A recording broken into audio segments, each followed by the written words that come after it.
हर तरफ जश्न का माहौल था। चुरू कबीले के लोग दारू पी रहे थे, पर उन्हीं के बीच खड़ा अथर्व हैरानी से सब कुछ देख रहा था।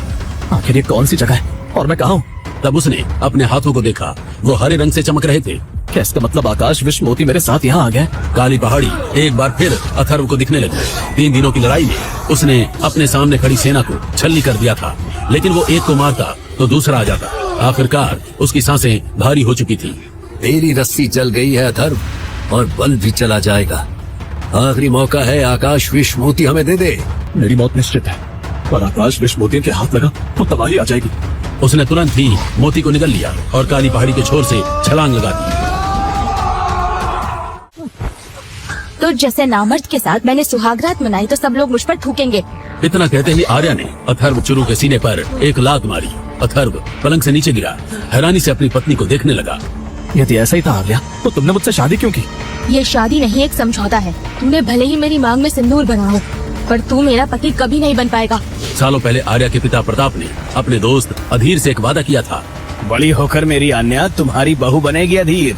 वादे के कुछ साल बाद ही अधीर चल बसा, पर प्रताप अपने फैसले पर अडिग था। क्या उस निकम्मे कचरे से शादी? मैं ऐसा कभी नहीं करूँगी पिताजी। आर्या को तियान सिटी की सबसे खूबसूरत बला माना जाता था। महज 16 साल की उम्र में उसने प्राथमिक गहन क्षेत्र के 10वें स्तर को पा लिया था। हर कोई उसका दीवाना था, पर वहीं अथर्व था। आपके पोते की मिस्टिक वेन्स टूटी हुई है, वो कभी प्राथमिक गहन क्षेत्र के पहले स्तर को भी नहीं छू सकता। अधीर को खोने के बाद उसके पिता हरिन की सारी उम्मीदें अथर्व से थी, पर यह बात सुनकर उनका दिल टूट गया था।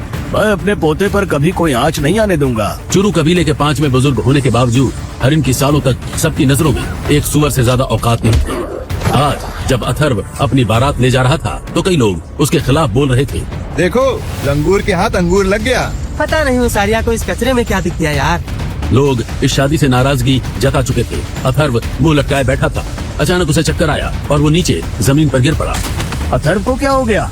हरिन तुरंत उसके पास दौड़े। अथर्व की आंखें हरे रंग से चमक रही थी और मुंह पर बस एक शब्द था, आकाश विश्व मोती। सब हैरान थे। अथर्व को अपने सामने बस एक जोर क्लाउड महाद्वीप की काली पहाड़ी दिख रही थी। आकाश विश्व मोती तुम्हारे बाप की जागीर नहीं है, इस पर सिर्फ मेरा हक है। अथर्व देव एक महान योद्धा था।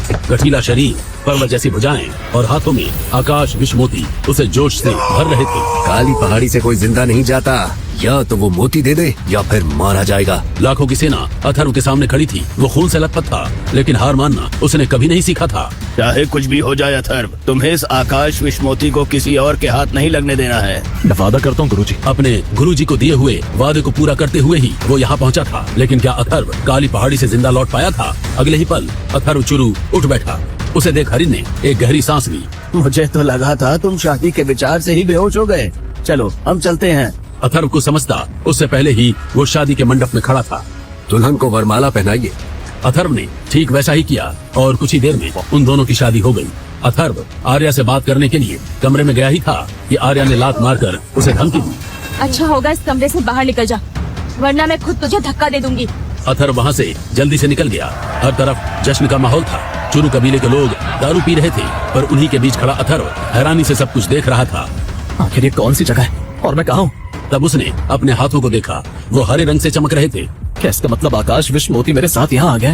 काली पहाड़ी एक बार फिर अथर्व को दिखने लगी। 3 दिनों की लड़ाई में उसने अपने सामने खड़ी सेना को छलनी कर दिया था, लेकिन वो एक को मारता तो दूसरा आ जाता। आखिरकार उसकी सांसें भारी हो चुकी थी। तेरी रस्सी चल गई है अथर्व, और बल भी चला जाएगा। आखिरी मौका है, आकाश विश्व मोती हमें दे दे। अथर्व के दिल की धड़कनें रुक रही थी।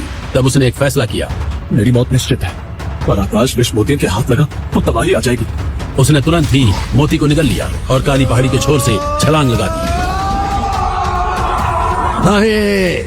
लोग महान योद्धा अथर्व देव को मरते हुए देख रहे थे, लेकिन उसका बस शरीर नष्ट हुआ था, क्योंकि ठीक उसी पल अथर्व देव की आत्मा आकाश महाद्वीप के अथर्व चुरू के शरीर में आ चुकी थी। तभी अथर्व को अपने हाथों से बदबू आने लगी। बदरिंग हार्ट पाउडर, मतलब अथर्व चुरू को मार गया था। इससे पहले कि मुझ पर कोई और हमला करे, मुझे खुद को तैयार करना होगा। ये सोचते हुए अथर्व ने अपने आप को शीशे में देखा।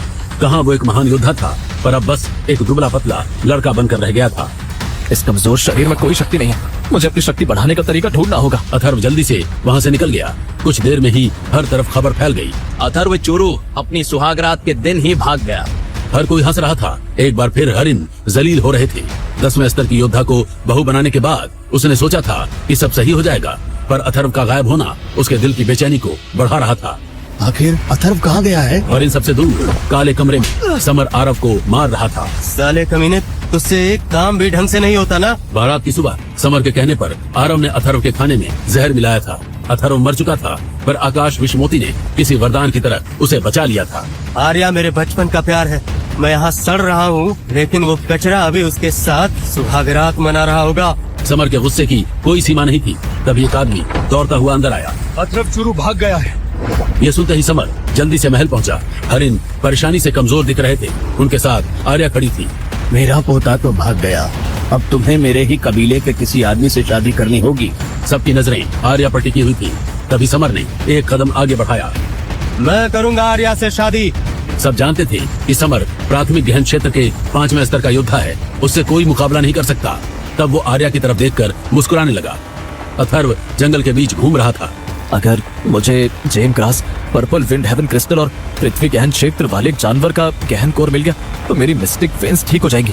अपनी शक्तियों को बढ़ाने के लिए अथर्व ने 2 दिन में कई इलाकों से गुजरकर खूंखार जानवरों से लड़ते हुए जेम ग्रास और पर्पल विंड हेवन क्रिस्टल को प्राप्त कर लिया था। आगे चलता हुआ वो एक अंधेरी खाई के आगे खड़ा था।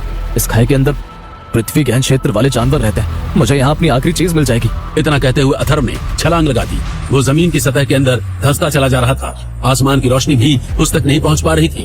अगली बार जब उसने जमीन पर कदम रखा तो आसपास लावा तैर रहा था। हर तरफ ज्वालामुखी फूट रहे थे और उनके बीच ही शेर, भालू, चीते घूम रहे थे। सबकी आंखों में आग जल रही थी। शेर चीते से कुछ नहीं होगा, मुझे फिनिक्स का कोर चाहिए। अगले ही पल आसमान में आग की लपटों से घिरा हुआ फिनिक्स उसे दिखा। उसके चेहरे पर मुस्कान आ गई। आज मेरी किस्मत चमकने वाली है। अथर्व ने जमीन से एक पत्थर उठाकर उस फिनिक्स को देखा। गुस्से में वो फिनिक्स अथर्व की तरफ बढ़ा। उसकी सोच के परे वो 100 फुट से भी लंबा था। अथर्व ने अपने हाथ से उसे रोकने की कोशिश की, पर तभी उसे एक एहसास हुआ। नहीं, इस कमजोर शरीर में तो ताकत ही नहीं है। मैं क्या करूंगा? उस फिनिक्स के मुंह से आग की लपटें निकली। एक बार फिर अथर्व चुरू मर चुका था, पर इस बार वहाँ रोने के लिए कोई नहीं था। तभी उसका शरीर हरे रंग से चमकने लगा। लावा की रोशनी उसके सामने फीकी पड़ गई। अचानक एक तलवार उड़कर अथर्व के हाथों में आ गई। अथर्व ने आंखें खोली, उनमें भी हरे रंग की चमक थी। वो हवा में उड़ने लगा जैसे कोई भगवान का अवतार हो। तब उसने मुस्कुराते हुए कहा, मैंने मौत को 2 बार टक्कर दी, लेकिन आज तुझे मैं ऐसी मौत दूंगा कि यमराज भी तुझे ले जाने में 100 बार सोचेगा। वो फिनिक्स अथर्व की चेतावनी सुनकर उसकी ओर हमला करने के लिए बढ़ा। अथर्व तैयार था। उसने छलांग लगाई और अगले ही पल पूरी खाई हरी रोशनी में नहाने लगी। आखिर क्या अथर्व उस फिनिक्स को मार देगा? क्या वो अपनी शक्तियां वापस जगा पाएगा? क्या होगा जब आर्या समर से शादी करेगी? आगे की कहानी जानने के लिए देखें अगला एपिसोड सिर्फ पॉकेट एफएम के YouTube चैनल पर। और द वॉरियर के सारे एपिसोड्स को सुनने के लिए डिस्क्रिप्शन में दी लिंक से डाउनलोड करें पॉकेट एफएम ऐप।